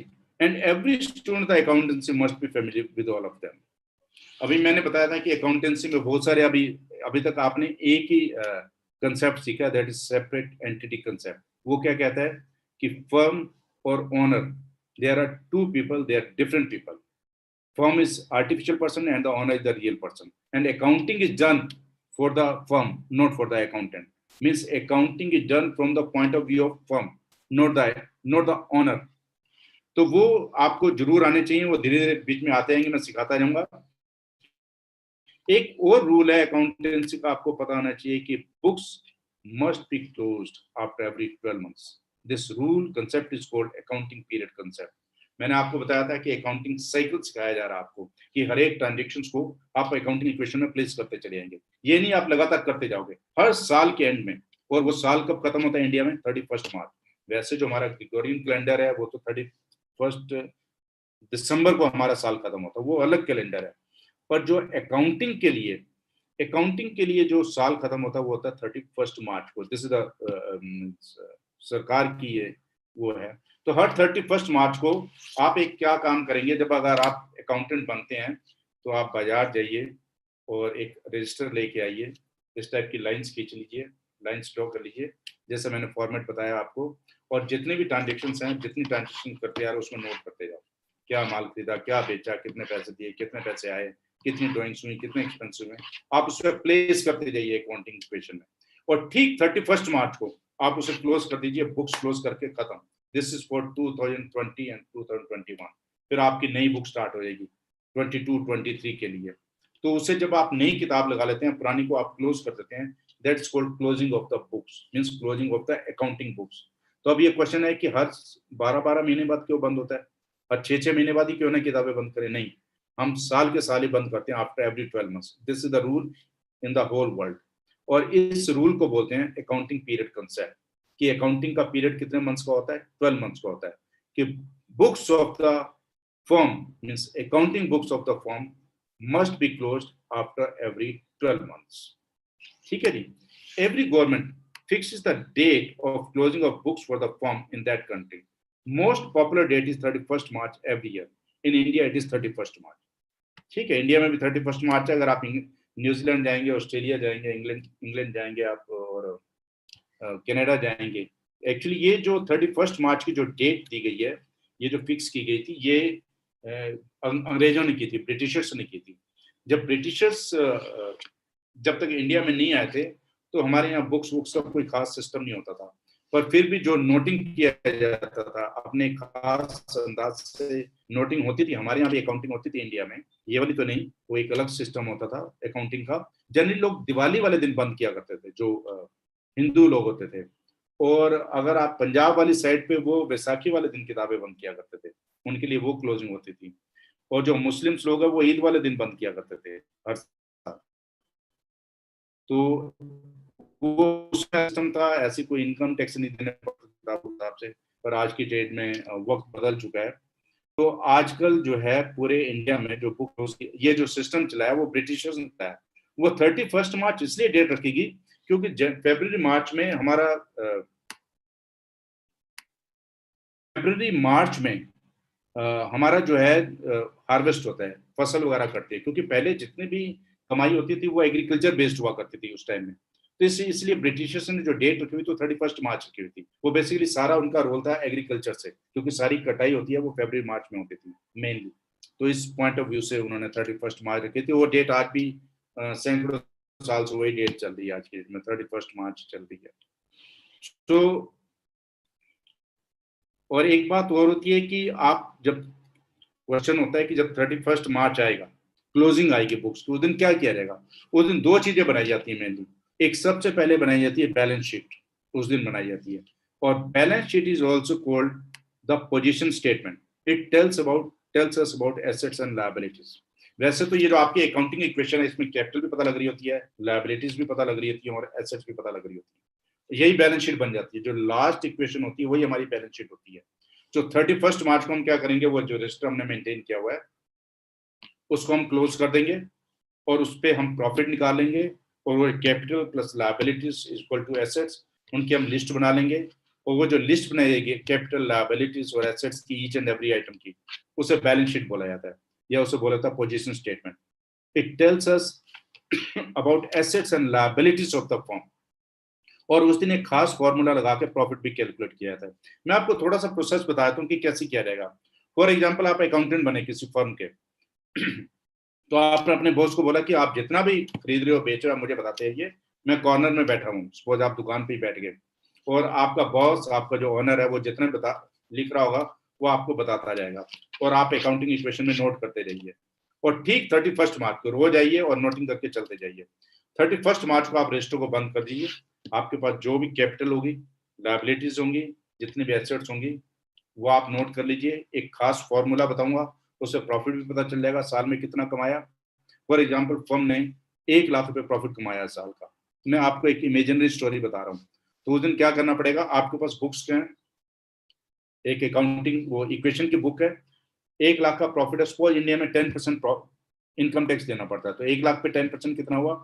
10,000 rupees आपका इनकम टैक्स हो गया। तो आप बाजार जाइए, स्टेट बैंक ऑफ इंडिया में, सपोज एक लास्ट डेट है 30 अप्रैल, तो 31 मार्च को आपने किताबें बंद की। 31 मार्च को 1 महीना था आपके पास, आपने 10,000 रुपीज लिए दुकान से, और स्टेट बैंक ऑफ इंडिया में टैक्स जमा करवाए अपनी फर्म के नाम से, क्लासिक बुक स्टोर के नाम से, और रसीद संभाल के रख ली। अब आपके पास क्या है, एक तो अकाउंटिंग इक्वेशन की बुक है, उसमें बैलेंस शीट भी बनी हुई है, उसमें प्रॉफिट भी निकला हुआ है 1 लाख का, और आपके पास जितनी भी रसीदें हैं, सेल्स की, परचेज की, एक्सपेंसेस की, बैंक स्टेटमेंट, ये सारी चीजें आप तैयार रख लीजिए, और रसीद भी रख लीजिए 10,000 रुपीज की। इनकम टैक्स डिपार्टमेंट को फोन कीजिए कि जी हमारी बुक्स बन चुकी है, आप चेक कर लीजिए, क्योंकि सरकार तो चेक करेगी ना, इनकम टैक्स डिपार्टमेंट। नहीं तो कोई भी कहेगा मेरा तो प्रॉफिट नहीं हुआ, प्रॉफिट नहीं देगा, वो तो इनकम टैक्स नहीं देगा। तो उसने सपोज डेट दी आपको 30 जून की, आप 30 जून की डेट मिली, आप अपनी वो सारी किताबें, अकाउंटिंग इक्वेशन, रसीद और सारी चीजें लेके इनकम टैक्स डिपार्टमेंट में चले जाइए। वो आपकी सारी किताबें चेक करेगा, रसीदें चेक करेगा, हाँ बिल्कुल ठीक है, 10,000 आपने इनकम टैक्स जमा करवाया, आपने कहा हाँ देख लीजिए रसीद, ठीक है, स्टैंप लगाएगा कि बुक्स आर ओके, और आपको भेज देगा। इस ढंग से वो की जाती है। पहले बुक्स बनाई जाती हैं। ये स्टोरी में थोड़ी सी मैं हल्की सी मैंने कुकिंग की हुई है, बट लॉजिकली यही चीज होती है। तो वो टैक्स आपने पे कर दिया, और इस ढंग से सरकार भी खुश और आप भी खुश, क्योंकि जितना भी आप टैक्स पे कर, जितना भी आप कमाते हैं उसमें से इनकम टैक्स पे करना होता है। और आपने 1 लाख का था, 10,000 इनकम टैक्स पे कर दिया। सपोज इंडिया में 10% इनकम टैक्स है सपोज, तो आपने पे भी कर दिया, सरकार के पास चला गया। तो ये ढंग से सरकार के पास पैसे आ जाएंगे आपके टैक्स के, इन्हीं टैक्स के पैसे से वो सड़कें बनाएगी, स्कूल बनाएगी सरकार और हॉस्पिटल्स बनाएगी। अच्छा, इसमें क्या होता है कि जो लास्ट इक्वेशंस होती हैं, generally the last equation is presented in the format of T shape. तो जो लास्ट इक्वेशन आप देखो कि capital plus liability is equal to assets, उसको टी शेप में बना दिया जाता है। देखिए आप नीचे स्क्रीन पे देखिए आप, balance sheet is the presentation of assets and liability of the firm at a particular time.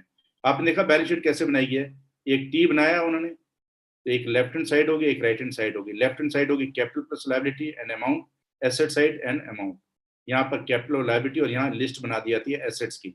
ये कहाँ से लोगे आप एसेट्स? वो जो अकाउंटिंग इक्वेशन बनी हुई है वहां पर, उसमें कैश होगा, डेटर्स हो गए, फर्नीचर, बिल्डिंग एटसेट्रा, वो सारी आप आइटम्स जो है यहाँ लिखते जाइए और टोटल करके दे दीजिए, आपकी बैलेंस शीट बन जाएगी। इस बैलेंस शीट को बोला जाता है पोजीशन स्टेटमेंट, या इसे बोला जाता है statement of the assets and liabilities. तो ये बैलेंस शीट ऐसी बनाना कोई मुश्किल काम नहीं होता। जो अकाउंटिंग इक्वेशन होती है, लास्ट इक्वेशन को टी शेप प्रेजेंटेशन दे दिया जाता है और वो आपके, और एक फॉर्मूले से उसको प्रॉफिट कैलकुलेट कर दिया जाता है। और generally that and traditionally the balance sheet presented in T shape, जो मैंने आपको बताई है, but there are also some other form। आजकल बैलेंस शीट T shape में नहीं बनाई जाती, आपको स्कूल में यही सिखाई जाती है ओरिजिनली। वैसे ये भी ठीक है, पर आजकल डिफरेंट फॉर्मेट्स आ गए हैं सरकार की तरफ से, तो आपको बैलेंस शीट उस फॉर्मेट से बनानी पड़ेगी। तो आप भूल जाइए क्या फॉर्मेट है, हम फिलहाल यही मान के चलेंगे कि बैलेंस शीट ऐसे ही बनाई जाती है, टी शेप में। So balance sheet tells us about what the firm owes and what the firm owns at a particular time. हमें फर्म ये बताती है कि फर्म के पास कितना कुछ अपना और कितना कुछ बाहर देना।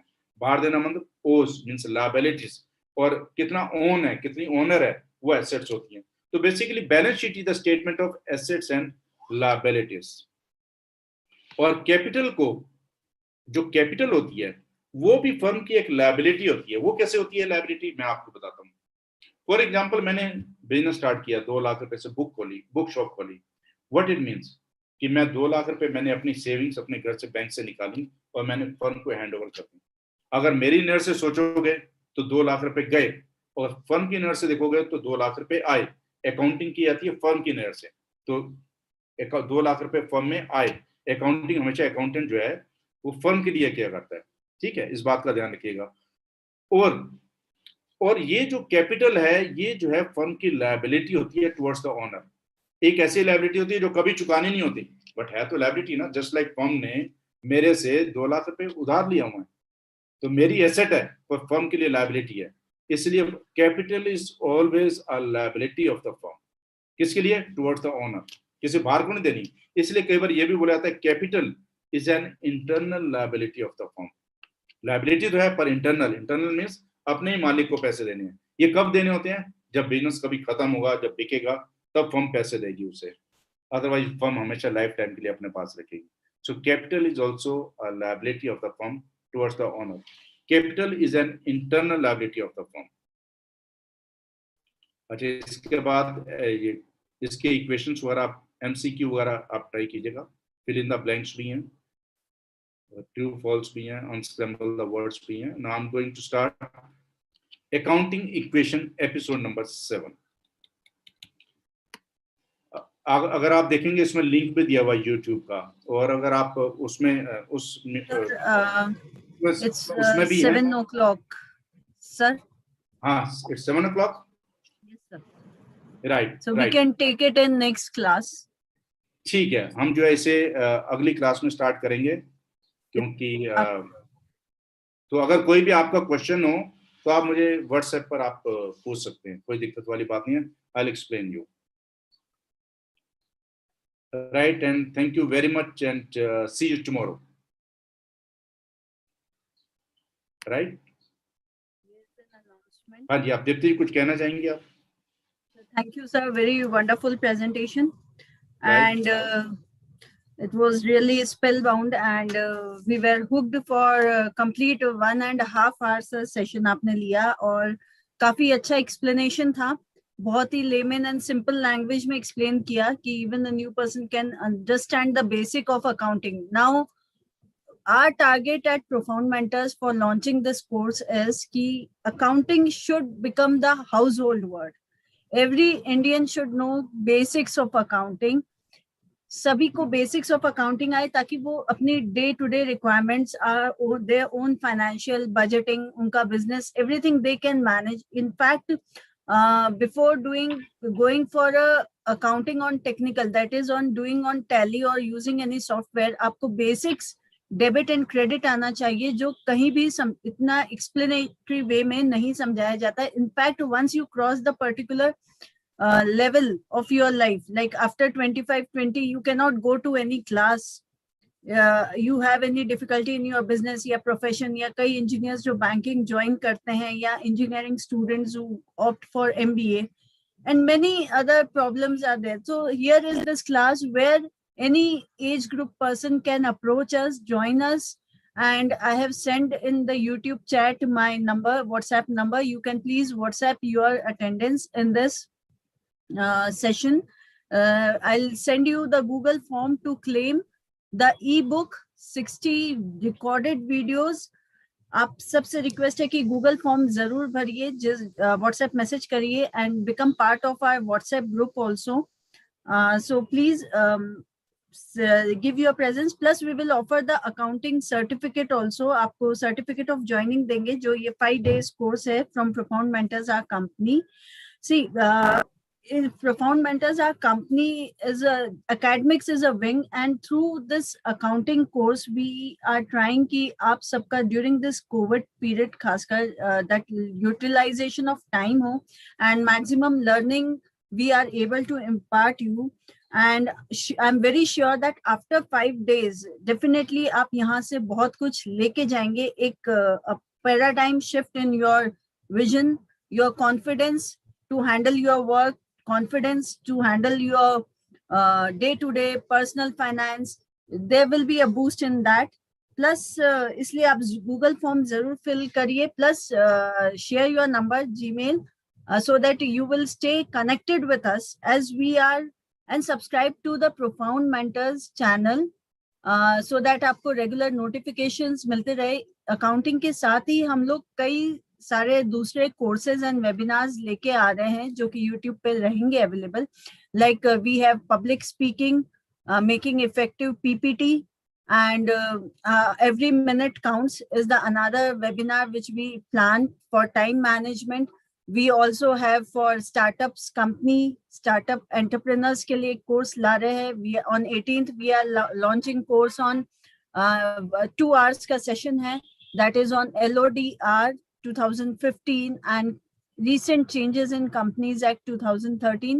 So please stay tuned, stay safe, stay connected with us for regular updates and knowledge learning sharing. So and also I request you to share the link to your maximum, all your near and dear ones, so that this message can pass on to them and they can also take the benefit of this course. Thank you very much for joining. Stay safe, stay at home, and join us again tomorrow. We'll meet at the same time, 5:30 on the same channel. Thank you very much. Here we end our meeting. Hello. Yeah. Yes, sir. Yes. So here we end our meeting. Okay. Yes.